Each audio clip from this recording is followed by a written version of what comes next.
Assalamualaikum warahmatullahi wabarakatuh, pemirsa Banten TV dimanapun Anda berada. Senang sekali tentunya saya Riki Rosadi dapat menyapa Anda pemirsa dalam podcast Banten TV. Dan pemirsa, pada kesempatan kali ini kita akan coba membahas bagaimana kemudian asuransi sosial dan santunan bagi korban kecelakaan lalu lintas.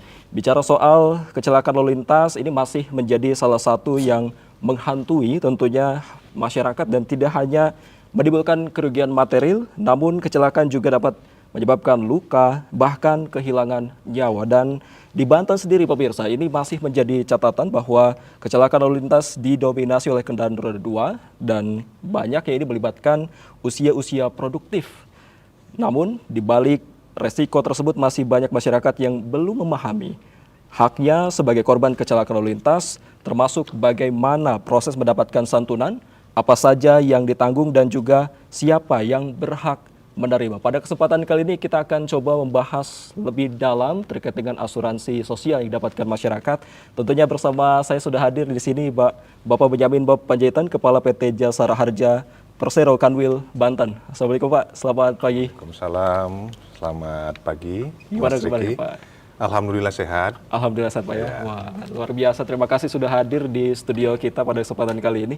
Baik Pak, mungkin kalau kita bicara soal asuransi tadi pembahasan kita di episode kali ini mungkin kita mulai dari hal yang paling dasar dulu sebetulnya mungkin Pak. Apa sebenarnya yang dimaksud dengan asuransi sosial dan masyarakat ini, siapa saja sih yang mendapatkannya begitu? Baik, terima kasih Mas Riki atas pertanyaannya. Asuransi sosial itu adalah program perlindungan yang diselenggarakan oleh pemerintah untuk memberikan jaminan perlindungan dasar bagi masyarakat yang bertujuan untuk memberikan kepastian kepada masyarakat apabila mengalami kecelakaan lalu lintas, dalam hal ini kecelakaan lalu lintas baik itu di darat, laut maupun juga di udara. Program ini adalah program yang diatur oleh undang-undang, dalam hal ini oleh Undang-Undang Nomor 33 dan Undang-Undang Nomor 34 tahun 1964 yang bertujuan untuk meningkatkan kesejahteraan masyarakat. Demikian Mas Riki. Baik, berarti ini sudah berlandaskan undang-undang berarti ada ya, landasan hukumnya. Nah, landasan hukumnya Undang-Undang 33 dan 34 tahun 1964, Jumto PP nomor 17 dan 18 tahun 1965. Baik, kalau bicara soal asuransi dan juga bicara soal kecelakaan nih Pak, kita bicara mungkin di lingkup wilayah Banten sendiri ini masih didominasi korbannya ini termasuk paling banyak yang terlibat seperti apa sih Pak? Baik, memang pertama-tama kita cukup prihatin ya bahwa untuk daerah Provinsi Banten angka kecelakaan masih sangat tinggi, didominasi oleh pengendara sepeda motor ataupun kendaraan roda 2 dan juga didominasi oleh usia produktif.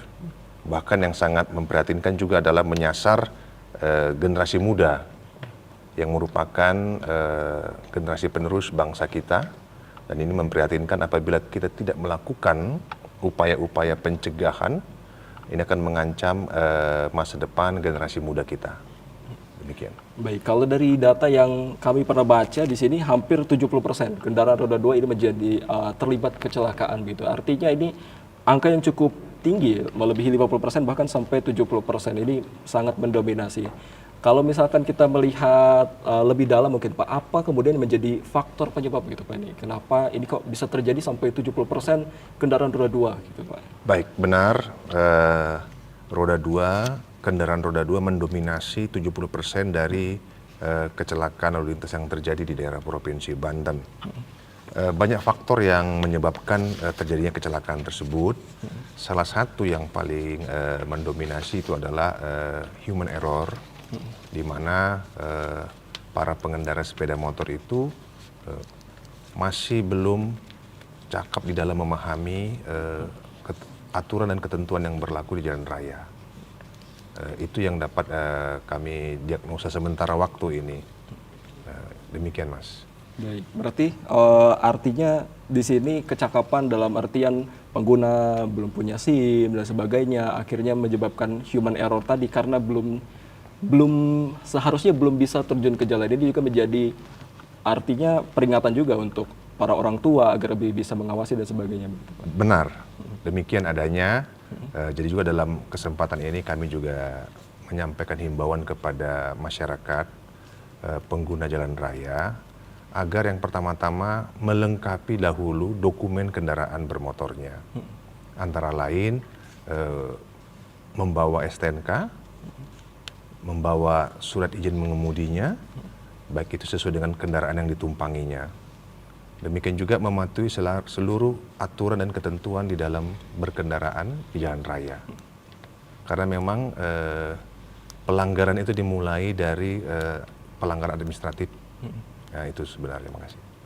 Dari pelanggaran administratif akhirnya kesana-kesananya, atau dalam artian ini menimbulkan tadi kecelakaan yang bahkan merugikan masyarakat yang tidak bersalah juga artinya. Benar, Nah, ini demikian. mungkin menjadi perhatian juga. Nah, Iya. yang paling miris sebetulnya Pak, kalau melihat dari data angka kecelakaan, ini kan tadi sebutkan bahwa usia produktif ini yang paling banyak terlibat. Artinya ini mengancam generasi muda juga. Ini menjadi perhatian. Nah, kalau sampai saat ini menimbulkan kerugian sampai ekonomi korban dan juga keluarganya juga seperti apa ini, Pak?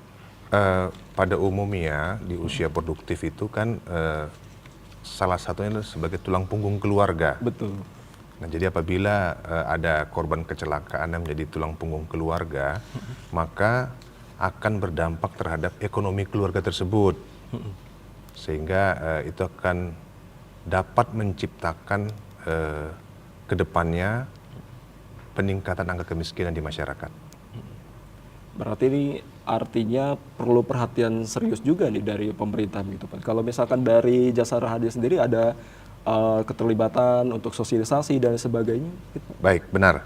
Kami Jasara Harja selalu bekerja sama dengan stakeholder, antara lain dengan Ditlantas Polda Banten, Dinas Perhubungan Provinsi Banten, Dinas Pendidikan Provinsi Banten, dan juga Dinas Kesehatan. Kami bersama-sama melakukan kolaborasi upaya pencegahan kecelakaan lalu lintas dengan melakukan sosialisasi di sekolah-sekolah dari tingkat taman kanak-kanak sampai tingkat perguruan tinggi yang ada di Provinsi Banten. Kami juga melakukan sosialisasi keselamatan berkendaraan di jalan raya di komunitas-komunitas kendaraan yang ada di Provinsi Banten. Baik, dalam artian berarti upaya-upaya tersebut, upaya-upaya preventif ini sudah dilakukan begitu, bekerja sama dengan beberapa pihak tadi. Sudah.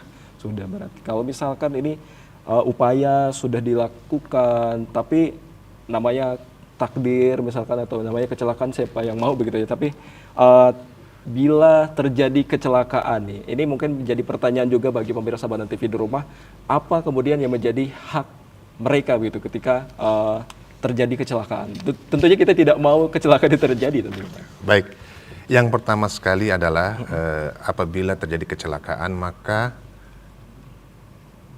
masyarakat yang mengetahui adanya kejadian kecelakaan tersebut ataupun keluarga korban, yang pertama-tama dilakukan adalah melaporkan segera ke aparat kepolisian lalu lintas untuk dapat membuat laporan polisinya.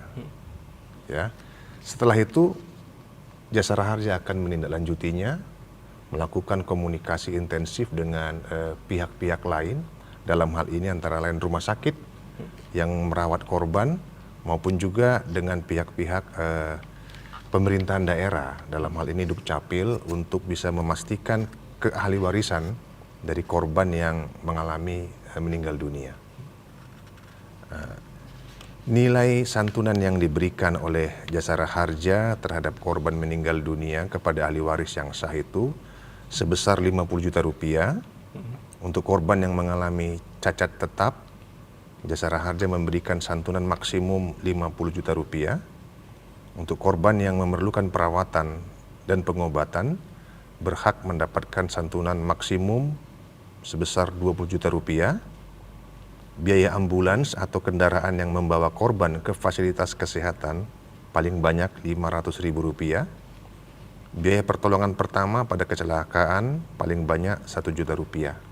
Ini akan diberikan Jasara Harja kepada korban kecelakaan lalu lintas yang berada di dalam ruang lingkup keterjaminan Undang-Undang 33 dan atau 34 tahun 1964. Maksudnya gimana tuh kalau misalkan berada di ruang lingkup itu, Pak? Karena tidak semua korban kecelakaan itu mendapat santunan jasara harja. Apabila berada di luar ruang lingkup keterjaminan Undang-Undang 33 dan 34, maka saat ini belum mendapat santunan jasara harja. Baik, ini mungkin menimbulkan pertanyaan baru nih Pak. Kalau misalkan tadi untuk korban-korban kecelakaan tadi mendapatkan santunan, nah ini untuk yang di luar ini contoh kasusnya seperti apa? Contohnya adalah kecelakaan tunggal, seperti nabrak pohon, nabrak tiang listrik, ataupun kecelakaan yang tidak melibatkan kendaraan bermotor lainnya. Artinya kalau untuk kecelakaan tunggal berarti ini tidak masuk jaminan gitu Pak? Ya. Oke, mungkin ini bisa menjadi announce ataupun pemberitahuan juga nih untuk para pemirsa ya. Nah, untuk pertanyaan selanjutnya mungkin Pak, kalau misalkan kita amit-amit terlibat kecelakaan gitu, terus luka-luka. Nah, tadi termasuk biaya perawatan tadi itu berarti dijamin juga Pak untuk asuransinya? Ya. Seperti apa? Terjamin apabila memang dia berada di dalam ruang lingkup keterjaminan Undang-Undang 33 dan 34, maka jasara harja memberikan biaya penggantian perawatan sebesar 20 juta rupiah. 20 juta rupiah. Baik. Nah, kalau misalkan kita tiba-tiba karena lagi darurat nih Pak, terus kita ke klinik atau lain sebagainya, itu apakah langsung ditanggung atau kita harus ada talangan dulu dan sebagainya atau seperti apa? Secara mekanismenya? Mekanisme yang pertama tadi lapor ke polisi dulu, selanjutnya dengan sistem yang sudah ada terintegrasi antar jasara harja dengan Kepolisian Republik Indonesia dan juga dengan fasilitas kesehatan yang ada, maka jasara harja akan segera menerbitkan surat jaminan ataupun garansi letter ke fasilitas kesehatan yang memberikan perawatan kepada korban laka lantas.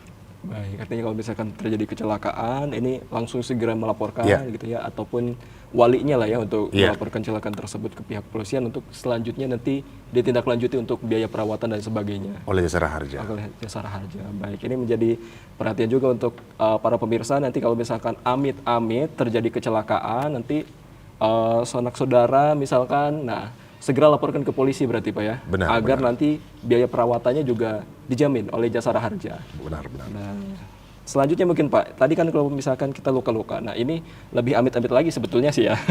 Ini kalau misalkan syahid atau meninggal dunia, nah ini kan tadi mendapatkan santunan sampai 50 juta rupiah begitu. Ini angkanya cukup besar. Nah, penerimanya ini siapa Pak yang mempunyai hak untuk menerima? Oke, baik. Terima kasih.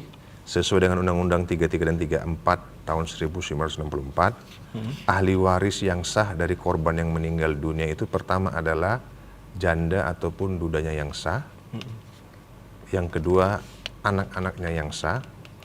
Apabila tidak ada janda atau ahli warisnya, janda, duda atau istrinya, tidak ada anak-anaknya, maka akan diberikan kepada orang tuanya yang sah. Baik, berarti kepada ahli waris dari si orang yang terlibat kecelakaan tersebut. Iya, benar.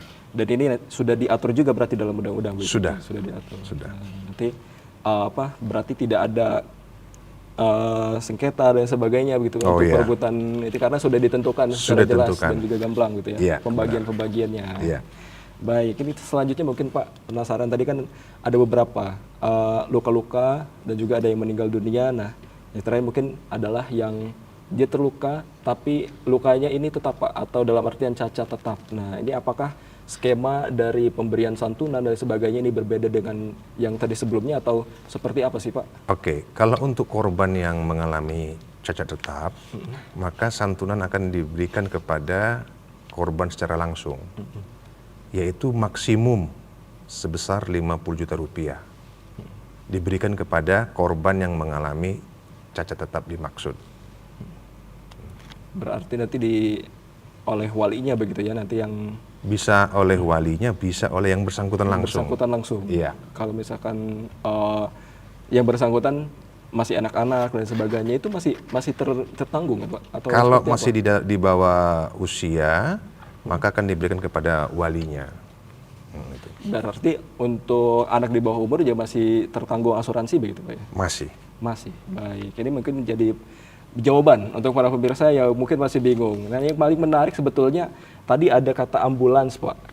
dan juga ada biaya pemakaman juga, betul Pak? Benar. Benar. Nah ini bagaimana kemudian para masyarakat ini ternyata bisa mendapatkan asuransi ambulans, bahkan hingga ke pemakaman. Ini mungkin masih banyak yang belum tahu nih. Termasuk saya pribadi juga belum tahu nih Pak, untuk mekanisme dan juga seberapa besar tanggungan yang ditanggung oleh Jasa Harja. Seperti apa itu Pak? Baik, Jasara Harja akan memberikan penggantian biaya ambulans bagi korban kecelakaan lalu lintas yang membawa korban kecelakaan lalu lintas ke fasilitas kesehatan yang lain.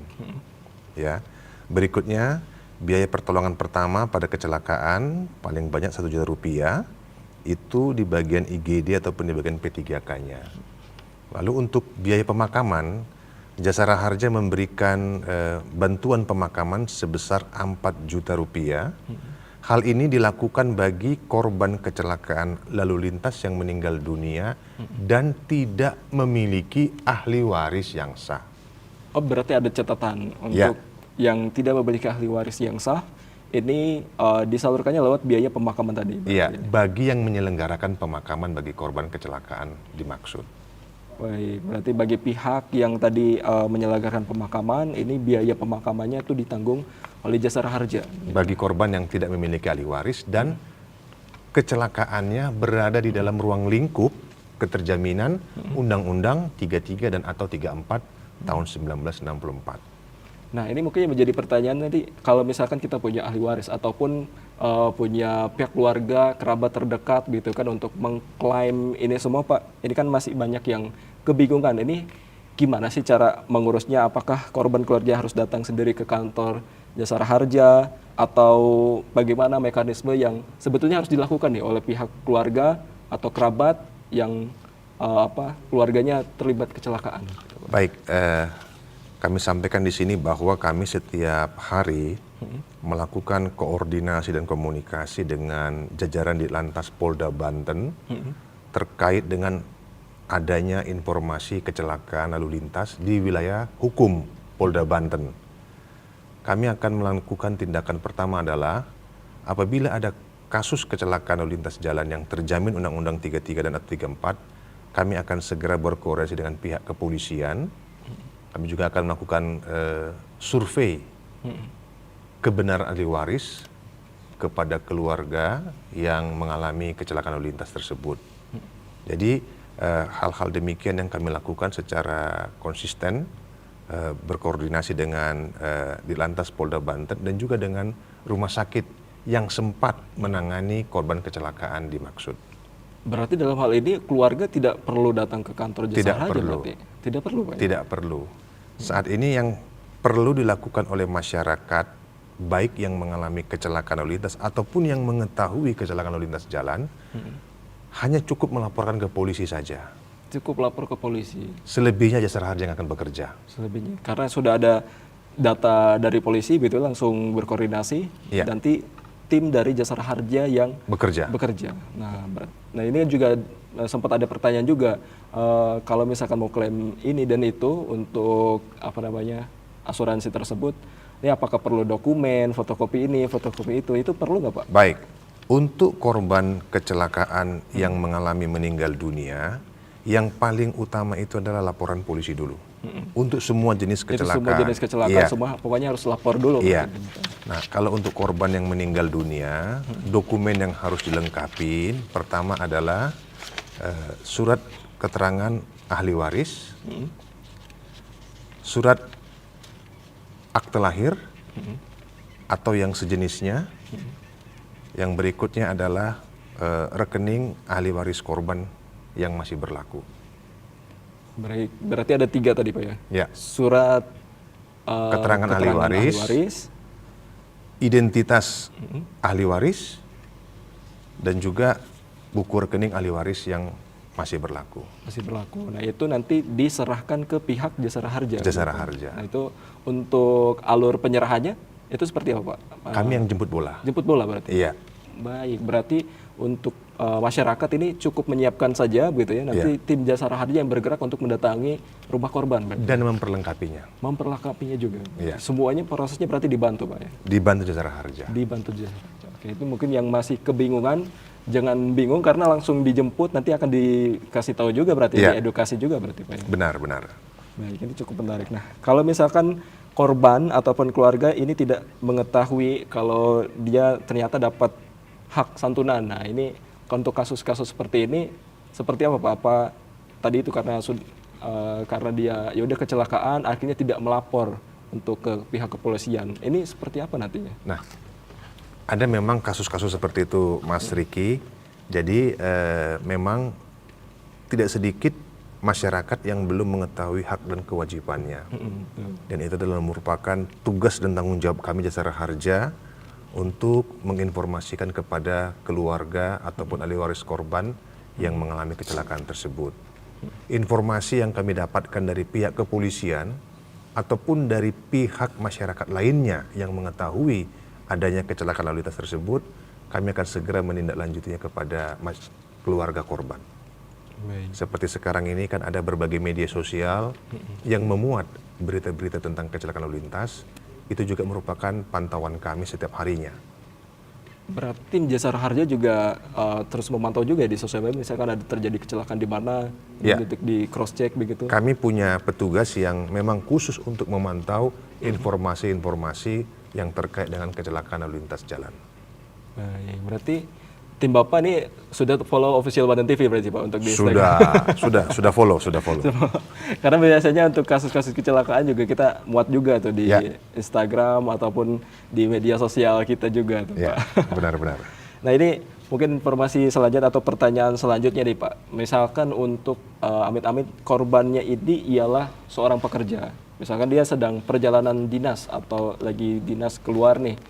Terus terjadi sebuah kecelakaan. Untuk penanggung jawabnya ini apakah dapatkan dari asuransi Jasara Harja juga, terus dari pihak dia tempat dia bekerja juga, atau seperti apa Pak? Baik, untuk korban kecelakaan yang juga adalah merupakan karyawan atau pekerja yang juga peserta dari BPJS Ketenagakerjaan pastinya ya, maka Jasara Harja sebagai pembayar utama untuk kecelakaan yang dialami oleh korban dimaksud. Sesuai dengan plafon yang berlaku di Jasara Harja. Contohnya sebagai apabila korban kecelakaan tersebut adalah juga merupakan peserta BPJS Ketenagakerjaan, maka untuk biaya perawatannya Jasara Harja akan menanggung biaya sampai dengan maksimum sebesar 20 juta rupiah dan selanjutnya akan di take over apabila masih ada biaya perawatannya akan di take over oleh BPJS Ketenagakerjaan. Dalam hal ini, PT Jasara Harja juga sudah bekerjasama dengan BPJS Ketenagakerjaan. Sehingga korban tersebut tidak perlu lagi mengurus dokumen ke BPJS Ketenagakerjaan karena sudah merupakan satu dokumen dengan Jasara Harja. Baik, artinya sudah ada koordinasi di Pak untuk dengan BPJS Ketenagakerjaan. Mungkin kita pengen tahu juga Pak, sejauh mana kemudian koordinasi dari Jasara Harja dengan BPJS Ketenagakerjaan, dan mungkin apakah ada contohnya contoh kasus yang khususnya yang di Banten gitu Pak? Baik, contoh kasusnya adalah yang terjadi beberapa waktu yang lalu di daerah Pelabuhan Merak. Pada saat kapal feri memuat muatannya, kendaraan truk waktu itu, salah satu krunya mengalami kecelakaan kerja pada saat kapal feri tersebut memuat kendaraan ke kapal ferinya dan mengakibatkan meninggal dunia. Nah, pada saat itu Jasara Harja langsung berkomunikasi dengan BPJS Ketenagakerjaan untuk melakukan penyerahan santunan meninggal dunia bagi ahli waris yang sah. Dan itu kami lakukan bersama-sama dengan BPJS Ketenagakerjaan. Baik, kalau misalkan untuk para pekerja yang dia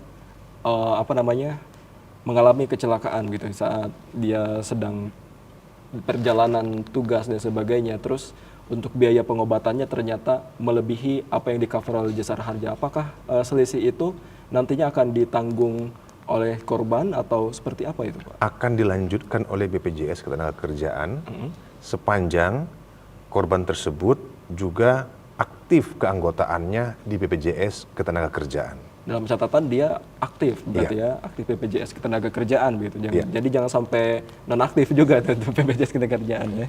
Baik, jangan sampai nanti udah ada Jasara Harja aman lah. ternyata biaya pengobatannya melebihi. Wah, kewalahan juga kita nanti bayar selisihnya. Nah, untuk ini Pak, selanjutnya mungkin kita mengerti bahwa kecelakaan kerja ini memiliki perlindungan melalui tadi JKK atau JKK BPJS Ketenagakerjaan. Dari sisi Jasara Harja ini, seberapa penting kemudian masyarakat memahami nih perbedaan tadi antara perlindungan kecelakaan lalu lintas dan juga kecelakaan dalam kerja gitu. Oke. Pada prinsipnya PT Jasara Harja dan BPJS Ketenagakerjaan itu adalah program pemerintah di dalam melakukan perlindungan dasar yang saling melengkapi. Itu juga dalam merupakan bukti komitmen negara hadir di tengah-tengah masyarakat yang mengalami kecelakaan lalu lintas dan juga merupakan yang tercakup di dalam ruang lingkup kecelakaan kerja. Baik, ini dengan kita kembali lagi mungkin ke awal nih Pak, dengan angka kecelakaan yang cukup tinggi, bahkan saya sempat membaca di tahun 2025 itu angka kecelakaan di Banten ini masuk 5 besar nasional bahkan. Ini apa langkah Jasara Harja sendiri di Banten untuk tidak hanya memberikan santunan, tentunya kalau kita diberikan santunan mungkin terlihat menarik, tapi kan kita semua tidak ada yang mau kecelakaan, Pak. Setelah mendorong pencegahan lah untuk preventifnya ini, seperti apa sih dari Jasara Harja sendiri, Pak? Baik, kami dengan 5 pilar keselamatan transportasi selalu bekerja sama untuk melakukan upaya-upaya pencegahan kecelakaan lalu lintas jalan. Kami juga aktif mendorong forum komunikasi lalu lintas dan angkutan jalan. Nah, itu setiap bulan kita mengadakan rapat koordinasi untuk mengevaluasi kecelakaan-kecelakaan yang terjadi di wilayah Provinsi Banten, mengidentifikasi penyebab-penyebab kecelakaan tersebut, lalu memberikan rekomendasi untuk perbaikan ke depannya. Baik, ini bukti bahwa negara hadir begitu Pak ya? Benar. Nah, mungkin ini menjadi jawaban juga mungkin Pak untuk para pembayar pajak juga nih, pajak kendaraan dan sebagainya.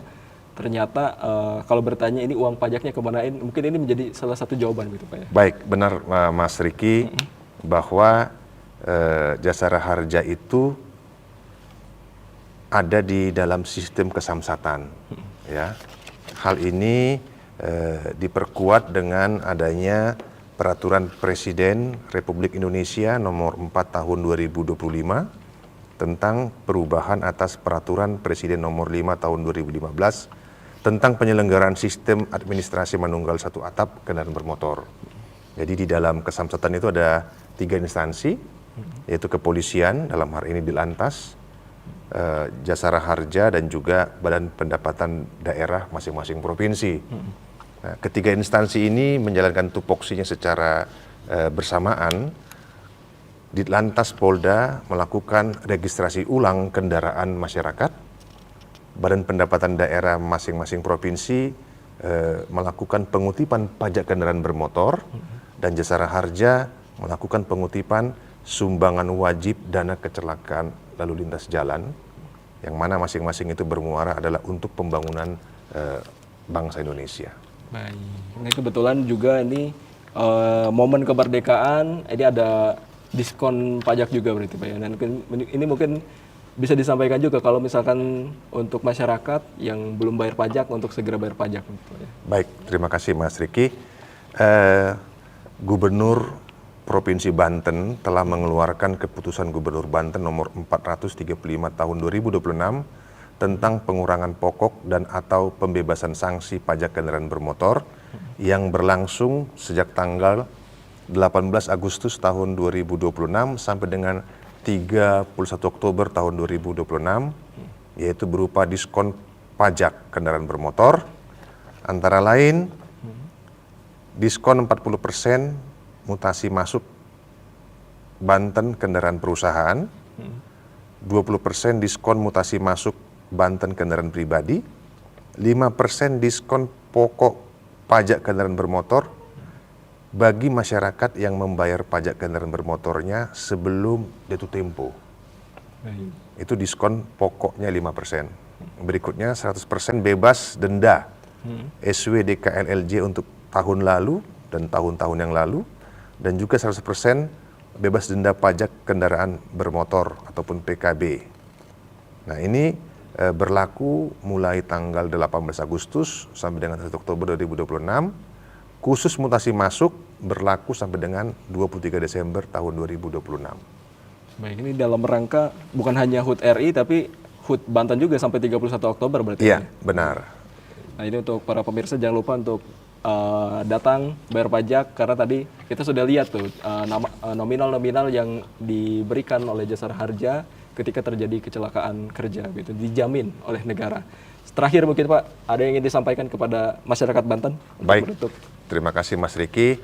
Pada kesempatan yang baik ini di acara podcast Banten TV, kami Jasara Harja yang merupakan juga bagian dari tim pembina Samsat Provinsi Banten menghimbau kepada seluruh masyarakat Banten pemilik kendaraan bermotor untuk berbondong-bondong memanfaatkan diskon pajak kendaraan bermotor yang telah digulirkan oleh Gubernur Banten mulai tanggal 18 Agustus sampai dengan 31 Oktober tahun 2026. Karena pajak kita adalah untuk membangun Banten. Jadi pada kesempatan yang baik ini kami menghimbau kepada seluruh masyarakat Banten pemilik kendaraan bermotor untuk berbondong-bondong ke Samsat terdekat, melakukan registrasi ulang kendaraannya, membayar pajak kendaraan bermotor, sekaligus membayar sumbangan wajib dana kecelakaan lalu lintas jalan. Baik, terima kasih Pak sudah hadir dalam podcast kita kali ini dan terima kasih pemirsa yang sudah menyaksikan sampai akhir. Saya Riki Rosadi dan kru yang bertugas pamit undur diri dan sampai jumpa. Wassalamualaikum warahmatullahi wabarakatuh. Waalaikumsalam.